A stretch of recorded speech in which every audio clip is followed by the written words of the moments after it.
Good evening. I'm Shane Jones, leading the news at 7. It's a call no mother wants to get, that her children are in danger and she's powerless to help. But that's what exactly happened when Shane and Sabrina Weeks called their mother Vicky from St. Martin while Hurricane Irma wreaked utter destruction around them.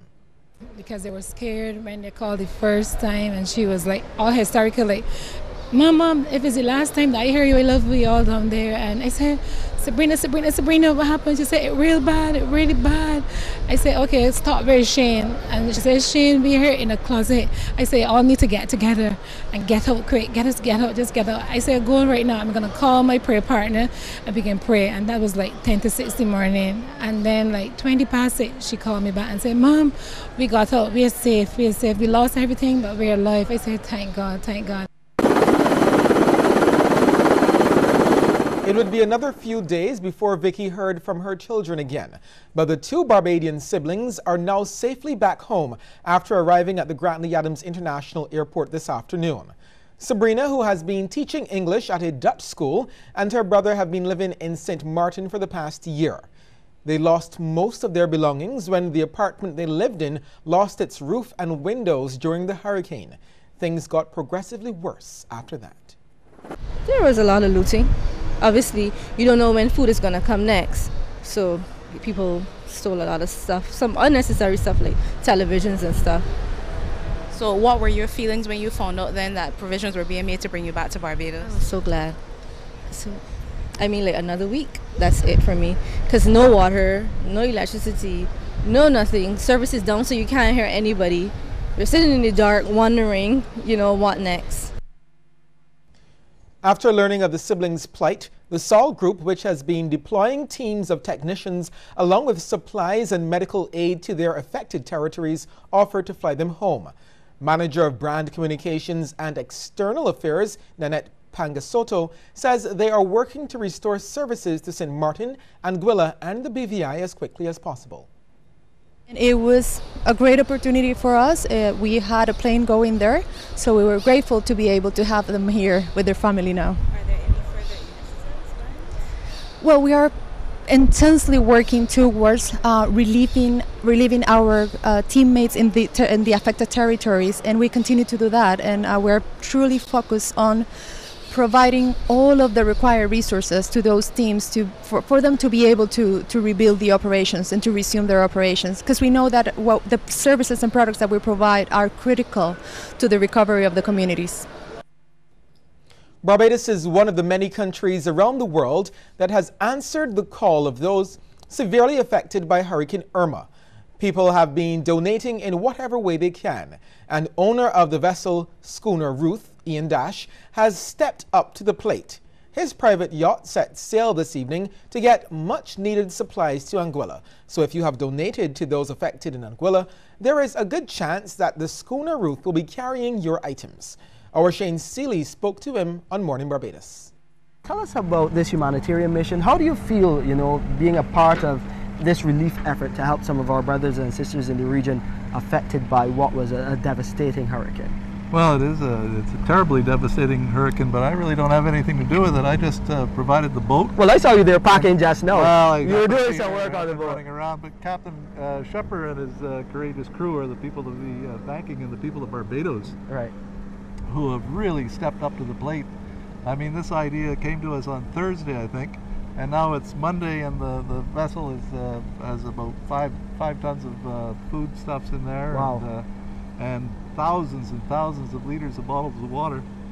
And so this is really a story, I think, about the people of Barbados stepping up to the plate and offering their assistance to the brothers and sisters up in Anguilla, in this case, where we're going. Well, I mean, this is your investment right here.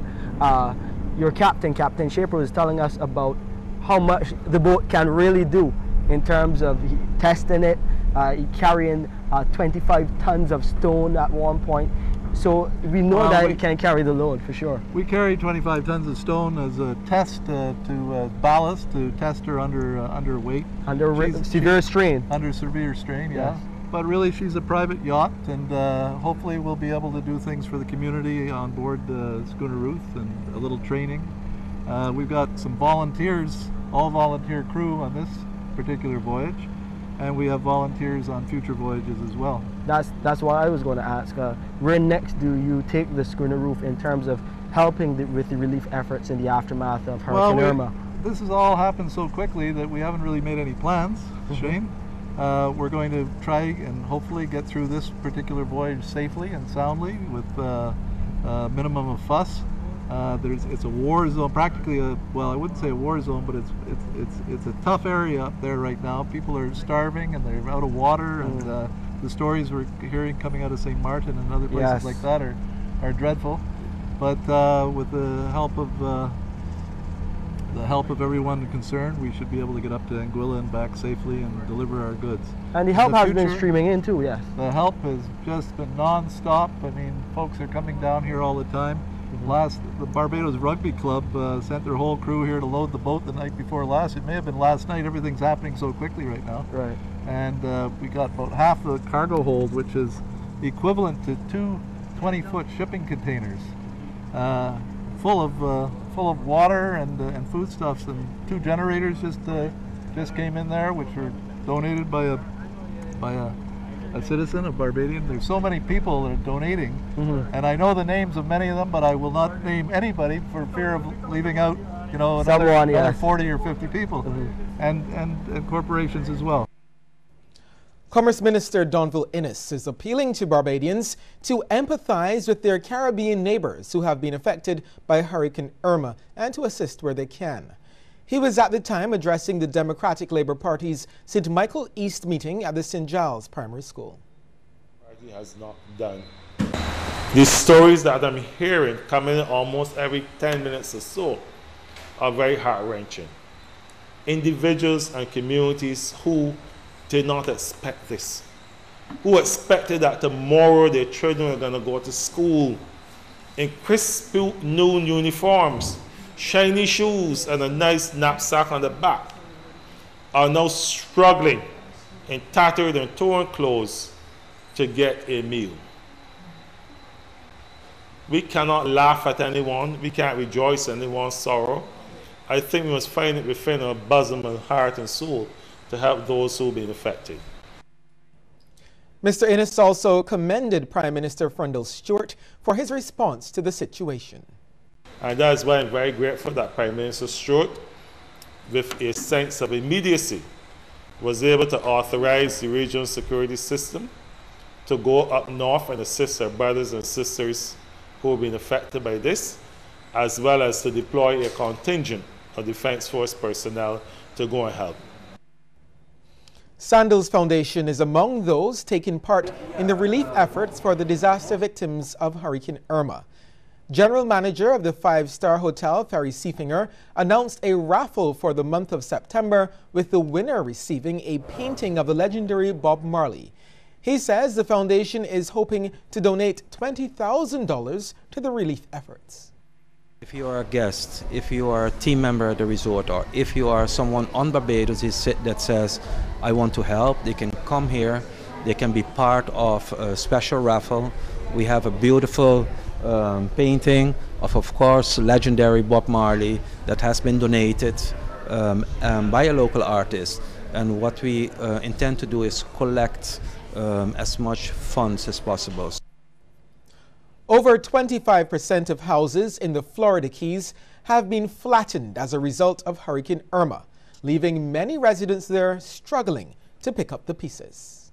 This is a glimpse of what Cudjoe in the Florida Keys looks like. Many of the homes are partially destroyed, the sides and the roofs ripped off.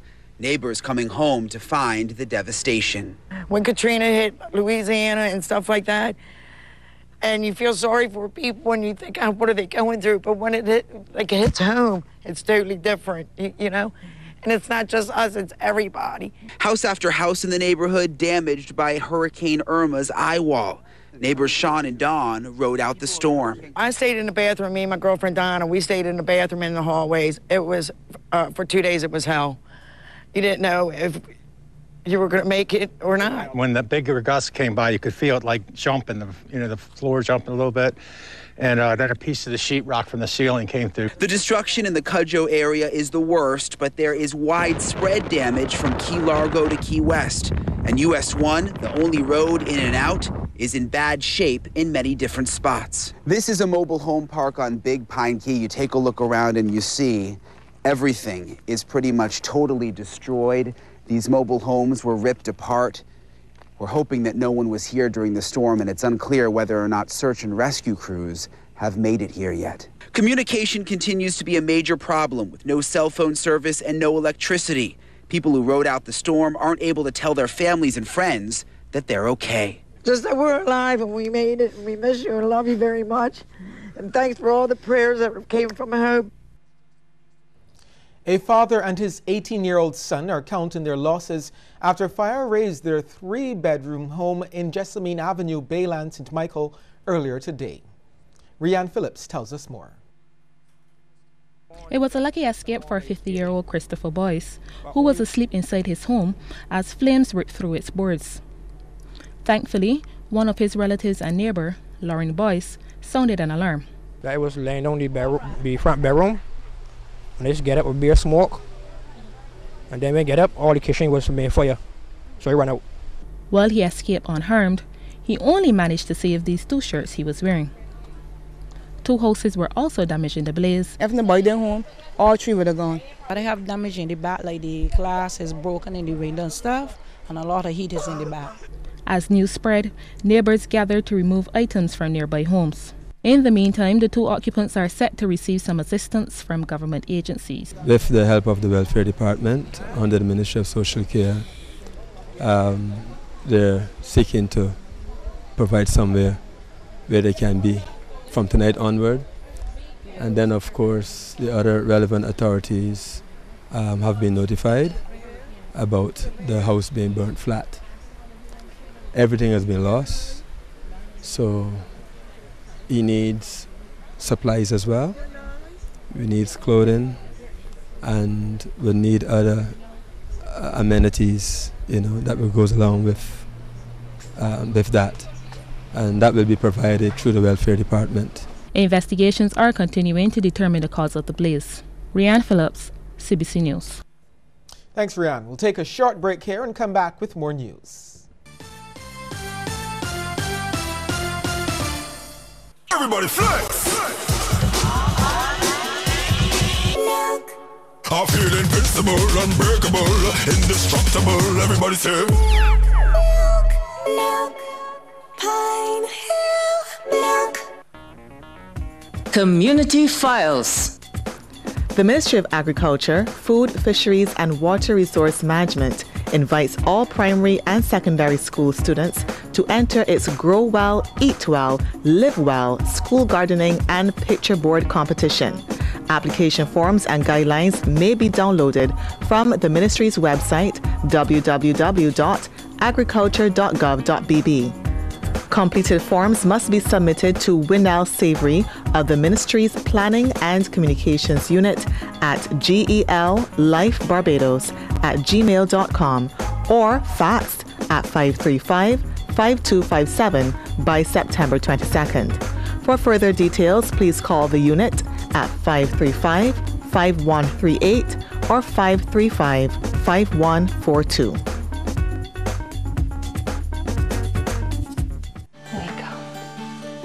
Too big. He wants to grow up to be a superhero. How about that? I just want him to grow up to be healthy, but he was falling behind on the growth curve. A normal diet alone wasn't enough, so his pediatrician recommended 2 Pediasure per day. Each bottle has 7 grams of protein and 25 essential vitamins and minerals.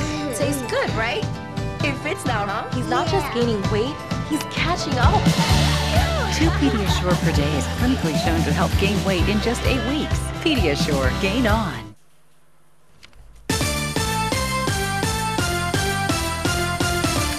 The Ministry of Education should consider starting repairs on schools earlier to ensure those facilities would be ready in time for the new school year. That's the view of the president of the Barbados Union of Teachers, Pedro Shepherd. While he understands the need for repairs, Mr. Shepherd says schools should be ready before the scheduled start. Mr. Shepherd hopes the matter will not arise again next year. Has all good intention. The Ministry of Education has all good intentions in terms of the summer program, but the extent of the work that has to be done is sometimes beyond the 9 or so weeks of the holiday, and I think that we have to look at it closer and probably start maybe a week or two before school actually close on the official vacation, send some schools off a week or two early, get the contractors in and get the work started, because this is the hurricane season, and we have to give some downtime for that inconvenience. But I feel that schools should be ready at least 2 weeks prior to the commencement of the September term. For the first time, Barbados will be sending a team to the biggest international skills competition. But that's only if they manage to secure the remainder of financing they need for the trip in mid-October. It's the World Skills International Competition, which brings together the top students enrolled in technical and vocational institutions around the world. Sharika Griffith tells us more. With just about a month to go to competition time, the Barbados World Skills team has only managed to secure about 70% of the funds they need to make the trip to Abu Dhabi. It will cost the 13-member team $140,000 to cover their airfare, accommodation, ground transportation, and meals. Technical Delegate Dario Walcott says they've been receiving pledges, but there's still some way to go. We haven't received the response that we would have liked. Obviously, some of the bigger sponsorship packages that we had would not have been as attractive for some persons, or some people just obviously couldn't afford them. But we have received some small donations, we can call them, $1,000, $2,000, and so on. People have pledged their support, but as I said, in these times, it's very difficult. It's the first time Barbados will be competing at the international level, having only attended the regional competition in past years. In 2012, the lone entrant of that competition, Akila Chapman, won a silver medal in the ladies and men hairdressing category. In 2014, Rakaya Clark competed in the same category and was awarded a bronze medal.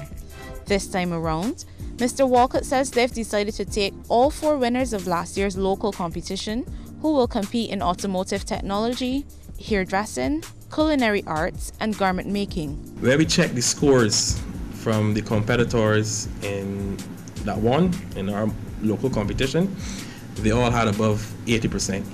So they were all up there and able to compete at that level. So we took the decision to take the entire team, all of the winners, to the international competition. A requirement of the competition is that the students be accompanied by an expert or someone skilled in their area of study. These experts will also double as judges during the competition. As the competition nears, they've been hard at work helping the students brush up on their techniques. Previous World Skills will be crazy colors and stuff, which I wanted to do, but I can't do. So it's mainly in the cutting. So I have to get mainly creative cuts, normal colors. Colors are basic. We have been researching and training on different dishes, which is locally and internationally, on pastries, different desserts, and cultural dishes. These young Barbadians recognize what a tremendous opportunity it would be to rub shoulders with competitors and experts from 77 countries around the world. I would like to have my own clothing line, have my own business.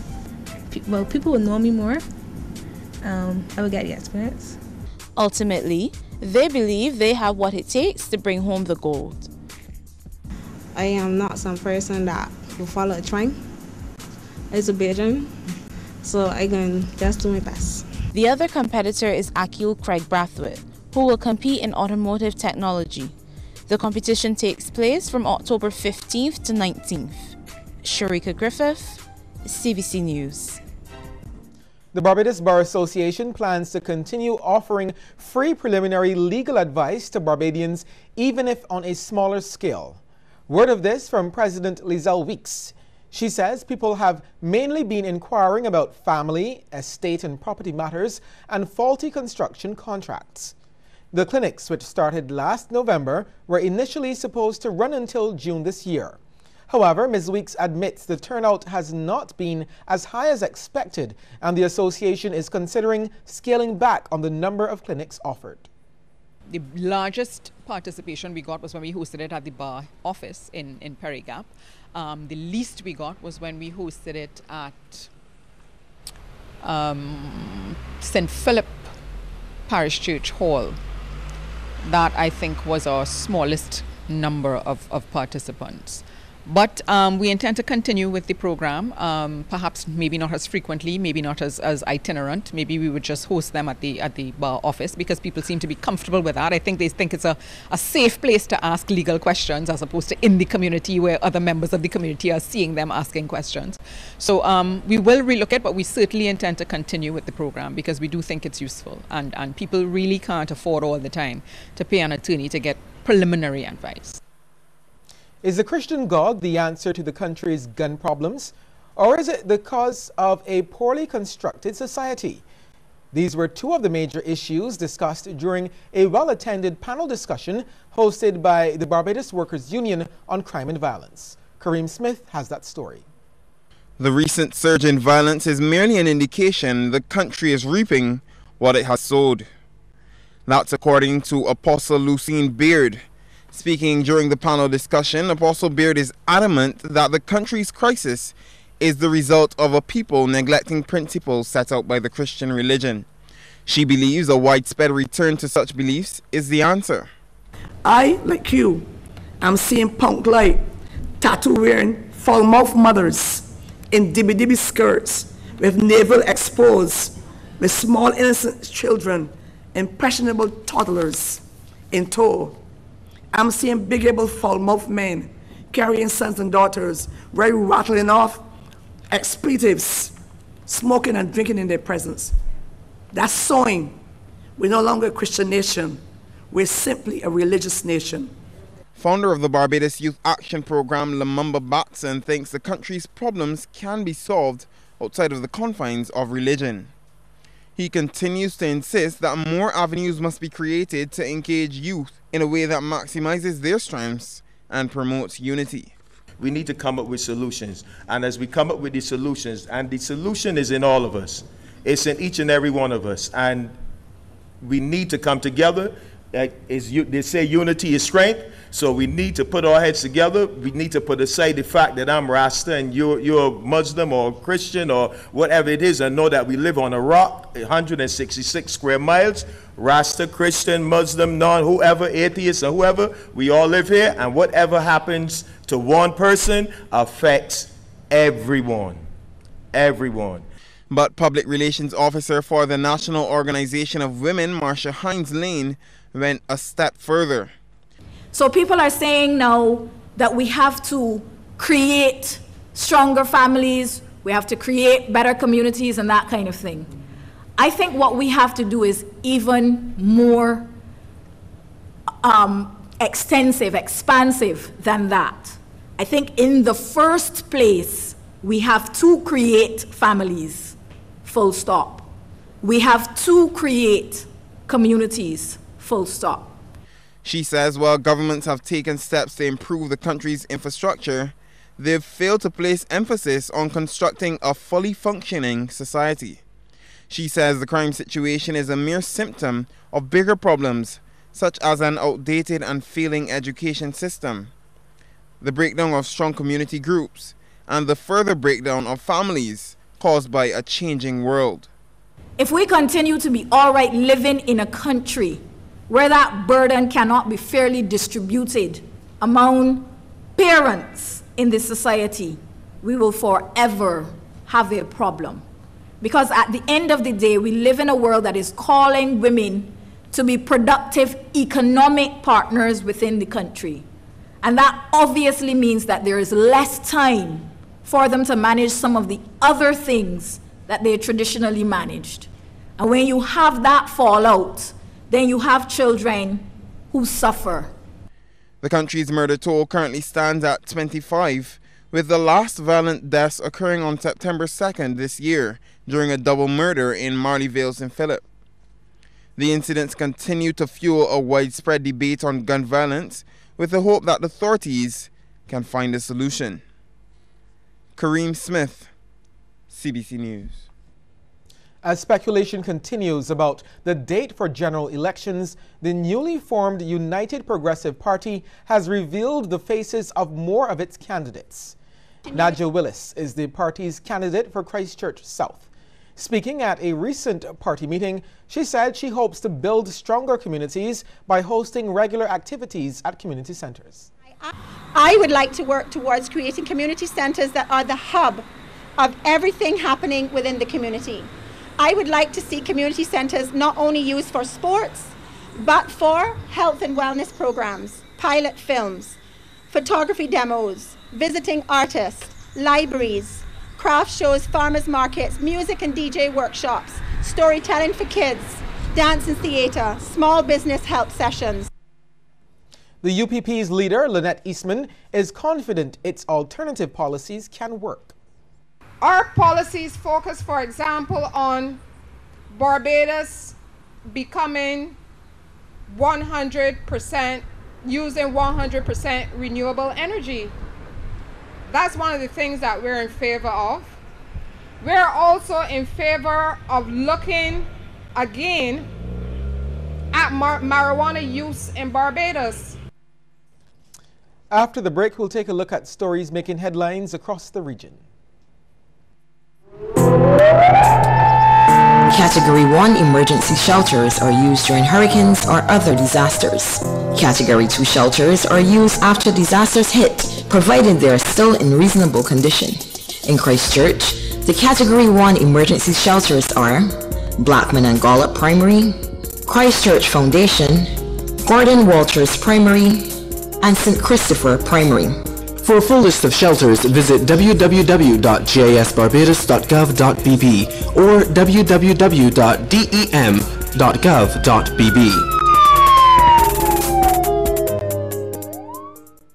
Pediasure, the #1 brand recommended by pediatricians, now with 33% less sugar and a delicious kids-approved taste. Pediasure, nutrition to help kids grow. MCTV bringing you all the sporting action with the biggest sports channels like ESPN, Fox Sports, NBC Sports, Golf, and Sportsmax. Love sports? Love the Max Pack package on MCTV. More sports, better price. MCTV, still the right choice.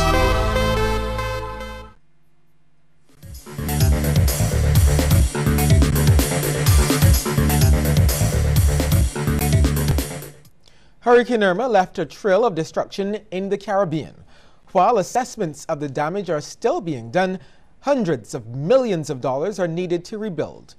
Many of the survivors on several islands are waiting for help in less than ideal conditions. Catastrophic damage across the Caribbean. A Category 5 hurricane packing winds of up to 185 miles per hour when it roared through these islands late last week. Irma left almost total devastation in its wake. At least 36 people were killed, a number that almost surely will rise. Thousands are homeless, businesses are wiped out. On many islands, there is little food or clean water. Thousands of American tourists and residents were among those stranded by the storm. This is St. Martin today. An idyllic resort turned to rubble overnight. The island of 72,000 took a direct hit from Irma. American officials say they evacuated about 1,200 U.S. citizens from St. Martin, shuttling them on military transport planes to nearby Puerto Rico. For those that remain, there has been almost no food, water, or power for days, and the search for those essentials quickly took a desperate turn. Looters, some reportedly armed, demanded anything from food to a working car. That's the roof. The roof is about to come. Yep, there it is. The roof just went, Jess. The whole roof. That whole roof just went flying right off. Irma killed at least 8 people when it pummeled the British and U.S. Virgin Islands. U.S. Navy personnel moved in to medevac the most seriously injured, perhaps hardest hit, the tiny islands of Anguilla and Barbuda. That sound, it was just all-encompassing. And it really became, at one point, a question of whether we would live to see through it. The island's prime minister said Irma wreaked, quote, total devastation there. I can barely hear you. It's coming in strong. Yeah, let me just get my jacket on. Irma heavily flooded the streets of Havana, Cuba. Cuban authorities cut off power to parts of the city as a safety measure. And as bad as Havana was hit, Cuba's northeast coast took an even worse pounding, all just before Irma turned and set its sights on Florida. The chairman of CARICOM, Dr. Keith Mitchell, is leading a delegation to countries battered by Hurricane Irma. Mitchell, the Grenada Prime Minister, will be accompanied by CARICOM Secretary General Erwin LaRocque, as well as the Executive Director of SEDIMA, Ronald Jackson. A statement from the Office of the Prime Minister said that the delegation's first stop will be the British Virgin Islands, followed by Anguilla. The team will overnight in Antigua and visit Barbuda early tomorrow before returning to Grenada. Trinidad and Tobago stands ready to assist Barbados in the pursuit of extracting oil and gas offshore. Word of this comes as the Trinidad and Tobago Extractive Industries Transparency Initiative hosted a capacity building workshop to explore the possibility of implementing a similar program. Chair of that organization's steering committee, Victor Hart, believes through the initiative, Barbados can avoid the pitfalls of Trinidad and other developing nations in the extractive industries. His comments come as Barbados continues to explore the possibility for oil extraction offshore. Also speaking at the workshop, Minister responsible for energy, Senator Dorsey Boyce, said CARICOM member states need to work closely to ensure the interest of regional stakeholders in energy and gas receives priority. Therefore, we all have the same interest in the local content arising from the oil and gas industry to make sure that the benefits of the oil and gas, such as it is, remain in fair measure within this region. That creates opportunities for investment, opportunities for training, opportunities for employment, opportunities for skill development for our people in the region. A glimpse into the world of sports is just ahead, but before we get there, here's a tip from Cooperators General Insurance. This tip of the day is brought to you by Cooperators General Insurance Company Limited. Insurance the way you want it to be. Lock your car and take the keys with you, even if you are only going to be gone for a few minutes. This auto theft prevention tip is brought to you in association with the Royal Barbados Police Force.